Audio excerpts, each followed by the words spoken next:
जोहार झारखंड में हूं आपके साथ विभा उपाध्याय। झारखंड के पूर्व मुख्यमंत्री हेमंत सोरेन की न्यायिक हिरासत की अवधि 21 मार्च तक अब बढ़ा दी गई है।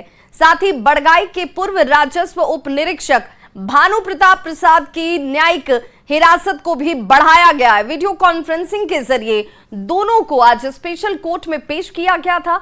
अब दोनों की अगली पेशी 21 मार्च को होगी। हेमंत सोरेन से ईडी ने 13 दिन तक रिमांड में पूछताछ की, जबकि भानु प्रताप से 12 दिन तक पूछताछ हुई थी। इसके बाद दोनों को रांची के बिरसा मुंडा सेंट्रल जेल भेज दिया गया। इस मामले में ईडी की जांच पड़ताल फिलहाल जारी है।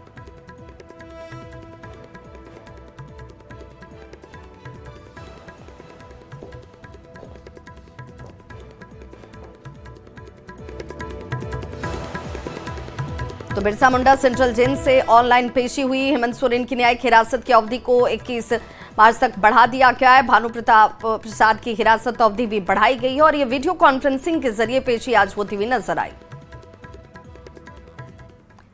झारखंड हाईकोर्ट में दुमका गैंगरेप पर सुनवाई की गई, जिसमें हाईकोर्ट ने मौखिक टिप्पणी की और जानकारी मांगी कि झारखंड में विदेशियों के आने को लेकर कोई एसओपी है या नहीं है।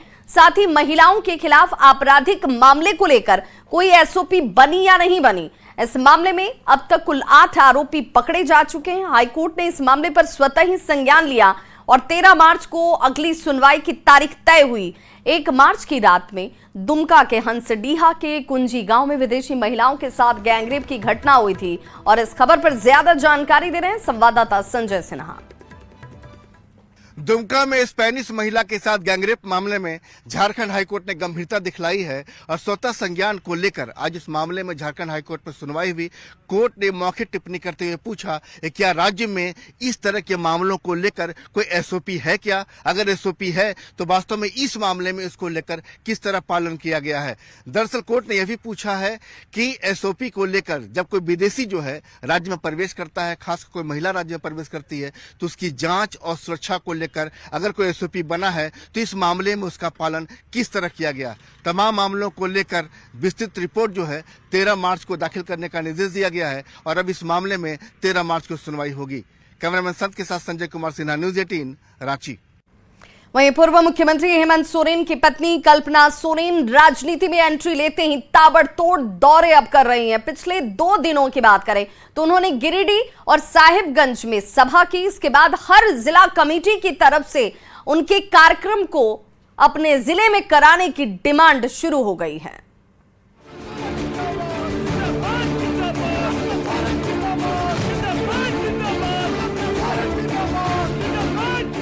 सियासत में पहला कदम रखते ही कल्पना सोरेन के नाम की चर्चा हर तरफ होने लगी है। हाल ही में गिरिडीह से लेकर साहिबगंज के ताबड़तोड़ दौरे के बाद जेएमएम के अंदर कल्पना सोरेन का कार्यक्रम कराने की मांग बढ़ गई है। हर जिला कमेटी की ओर से उनके कार्यक्रम का समय मांगा जा रहा है। रांची के जेएमएम दफ्तर में लगातार डिमांड आ रही है। पूरे राज्य में जो पार्टी के कार्यकर्ता है, पार्टी के जो शुभचिंतक हैं और हेमंत सोरेन जी से और झारखंड मुक्ति मोर्चा से जिन लोगों का लगाव है, जिन लोगों का जुड़ाव है, जिनका प्यार है, उन लोगों के तरफ से बार बार पार्टी के ऊपर में और कल्पना सोरेन जी के ऊपर में दबाव भी है। उनको अपने क्षेत्र में बुलाने का, अपने जिले में बुलाने का। पिछले 4 मार्च को गिरिडीह के झंडा मैदान में हुई जेएमएम के स्थापना दिवस समारोह के दौरान कल्पना सोरेन ने राजनीति में एंट्री ली थी। इसके 2 दिन बाद 6 मार्च को साहिबगंज के उधवा में हुई जेएमएम के मिलन समारोह में भी उन्होंने कार्यकर्ताओं का हौसला बढ़ाया था। अब 10 मार्च को एक बार फिर वो साहिबगंज के बरहेट जा रही हैं। बरहेट उनके पति हेमंत सोरेन का विधानसभा क्षेत्र है। वो वहां जनसभा को संबोधित करेंगी और कार्यकर्ताओं से रूबरू भी होंगी। ऐसे में जेएमएम खेमे में नया जोश देखा जा रहा है।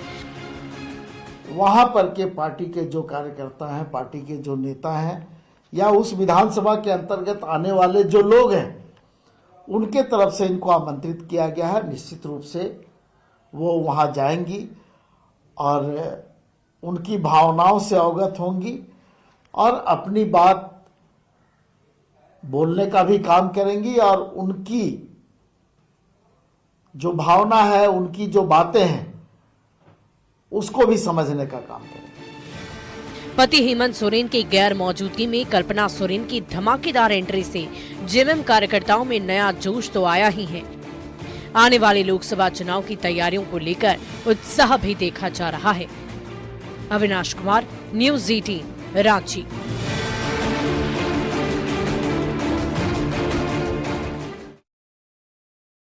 सीट बीजेपी के लिए हॉट केक बन चुकी है। धनबाद झारखंड की उन 3 सीटों में शामिल सीट है जिसके प्रत्याशी का ऐलान अब तक नहीं किया गया और ऐसे में चुनावी तैयारी के बीच कई नेता टिकट के लिए धनबाद से दिल्ली तक की दौड़ लगा रहे हैं।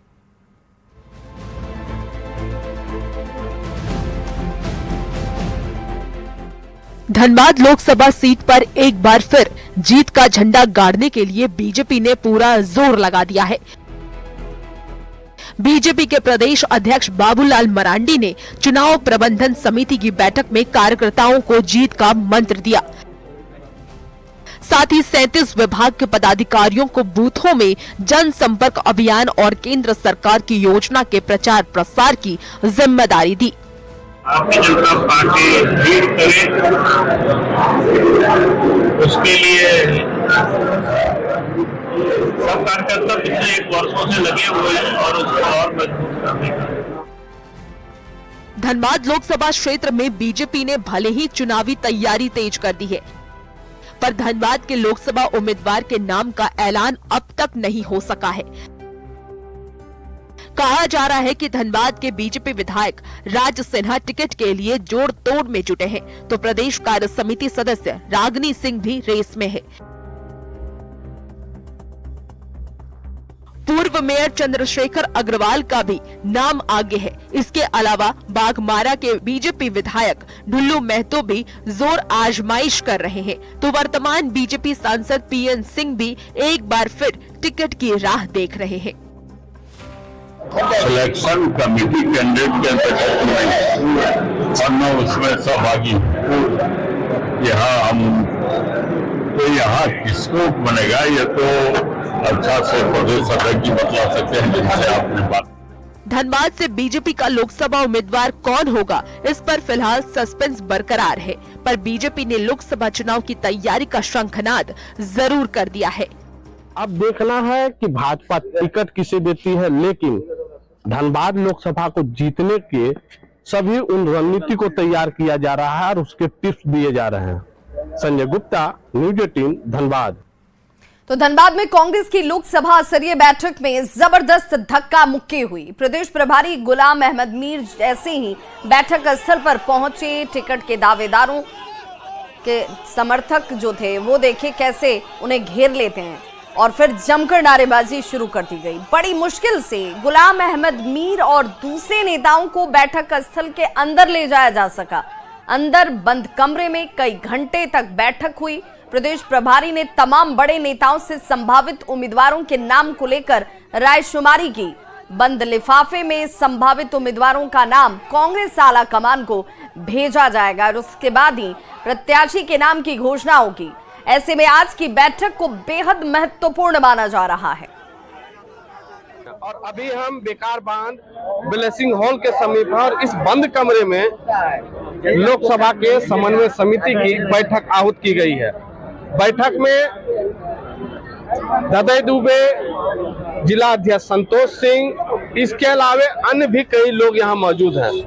बैठक में जब यहाँ पर झारखंड प्रभारी पहुंच रहे थे तो यहाँ पर धनबाद से जो संभावित प्रत्याशी है कांग्रेस के, उनके समर्थक उनके पक्ष में जोरदार नारेबाजी कर उनकी शक्ति का एहसास दिला रहे थे। हालांकि यह जो बैठक हो रही है वह धनबाद लोकसभा से कांग्रेस का प्रत्याशी कौन होगा इसे लेकर रायशुमारी करनी है और इसी रायशुमारी को लेकर झारखंड के प्रदेश प्रभारी यहाँ पहुंचे हुए हैं। लेकिन यहाँ पर जो प्रत्याशी यहाँ पर संभावित है उनके समर्थक अपनी जोरदार नारेबाजी से उन्हें यह बताना चाह रहे थे कि धनबाद से उनके नेता यहां से योग्य प्रत्याशी होंगे।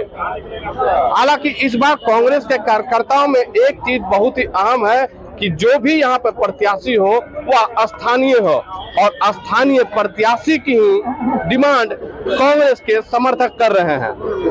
अब देखना है कि कांग्रेस से यहाँ पर प्रत्याशी कौन घोषित होता है, लेकिन जो भी यहाँ पर प्रत्याशी से समर्थक हैं उन सभी के चेहरे में यह सवाल उठ रहा है, और अब उस समिति की बैठक के बाद यह पता चल पाएगा कि धनबाद से प्रत्याशी कांग्रेस का कौन होगा। हालांकि झारखंड में अब तक कांग्रेस ने किसी लोकसभा से प्रत्याशी की घोषणा नहीं की है।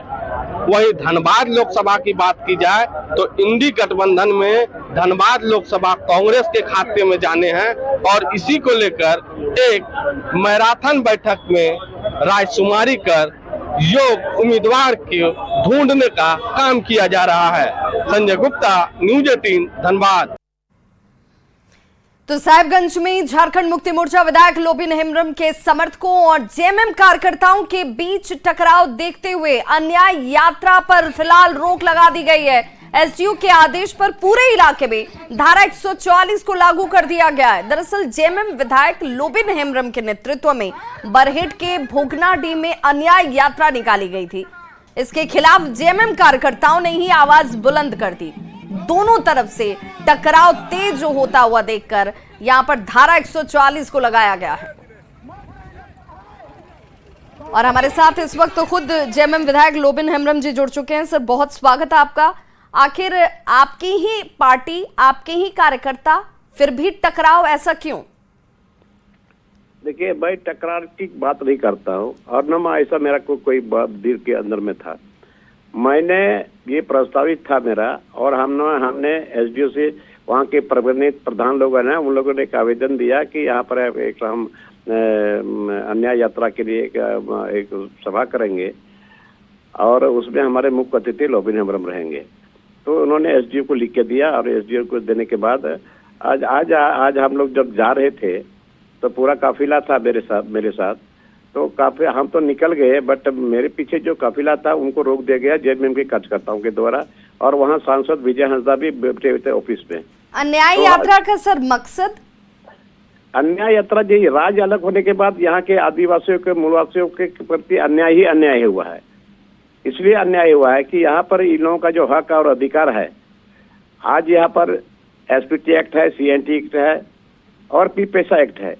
यहाँ पर आज एक्ट ऑलरेडी बनाया हुआ है एसपीटी एक्ट, फिर भी एसपीटी एक्ट के बारे में मैंने सदन में भी रखा और बाहर भी रखा, बार रखा है कि यह एसपीटी एक्ट है और यहाँ सीएनटी एक्ट है और पीपेसा एक्ट है, ये सेंट्रल एक्ट है। भाई ये सब क्यों धरातल पर लागू नहीं होता है, जिसके चलते आज यहाँ के लोगों का जमीन पूरा कंपनी वाले लोग ले रहे हैं, हवाई अड्डा के नाम पर ले रहे हैं, और यहाँ कोल माइंस के नाम पर लोग ले रहे हैं। बहुत तरह से यहाँ के जमीन को बिना ग्राम सभा के, अगर पीपेसा एक्ट लागू होता तो यहाँ ग्राम सभा सर्वोपरि है, ये सेंट्रल एक्ट है। हमने बार इस बात को हमने सदन में रखा है कि आप इसको धरातल पर उतारिए सरकार विचार करके। यही चीज हम बोल रहे थे, आज यही चीज लोगों को बताने के लिए कि भाई हम लोगों के प्रति अन्याय हुआ है, इसलिए अन्याय यात्रा या अन्याय मार्च। चलिए, बहुत बहुत शुक्रिया सर हमारे साथ जुड़ने के लिए। तो जेएमएम विधायक लोबिन हेम्ब्रम हमारे साथ जुड़े थे, जिनका कहना था कि ये अन्याय यात्रा झारखंड के लोगों के लिए, झारखंडियों के लिए, आदिवासियों के लिए, मूलवासियों के लिए करना जरूरी है, क्योंकि उन्हें न्याय नहीं मिल रहा है। हजारीबाग में लोकसभा चुनाव की तैयारी को लेकर कांग्रेस प्रभारी गुलाम अहमद मीर ने बैठक की, और इस मौके पर आने वाले चुनाव में कांग्रेस उम्मीदवार को हर हाल में विजयी बनाने का फैसला लिया गया। कांग्रेस विधायक अंबा प्रसाद ने कहा कि जो कोई भी कांग्रेस प्रत्याशी होगा उनके समर्थन में कांग्रेस कार्यकर्ता जी जान लगा देंगे। कांग्रेस प्रभारी गुलाम अहमद मीर ने कहा कि प्रत्याशी के नाम का ऐलान बहुत जल्द किया जाएगा।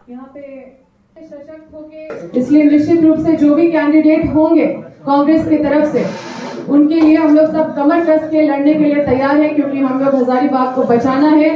और यहाँ पे हजारीबाग का कांग्रेस पार्टी के नेतृत्व में हम लोग अगर सोचते हैं कि हजारीबाग कांग्रेस की सीट नहीं है, तो हम लोग बहुत बड़े गलतफहमी में है। ये हजारीबाग कांग्रेस का है, लेकिन कहीं ना कहीं हम लोग कुछ ना कुछ कमी के वजह से हजारीबाग में अपना सीट नहीं ला पाए। उन सभी के साथ मंत्रणा हुई है कि कैसे हमें लोकसभा में जाना है और किस तरह से चाहे उम्मीदवार कोई भी हो मजबूती के साथ मुंहतोड़ जवाब देना है।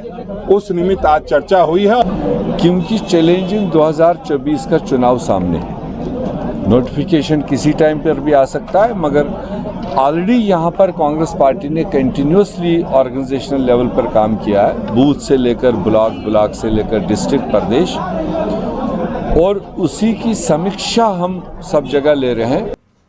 हजारीबाग के बीजेपी उम्मीदवार मनीष जायसवाल ने चुनावी तैयारी को लेकर कार्यकर्ताओं के साथ बैठक की, साथ ही खुद को हजारीबाग की माटी का बेटा बताते हुए हजारीबाग वासियों से वोट देने की अपील की। उन्होंने कहा कि उनके दरवाजे 24 घंटे हजारीबाग वासियों के लिए खुले रहते हैं और सांसद बनने के बाद भी वो हजारीबाग की सेवा ही करते रहेंगे।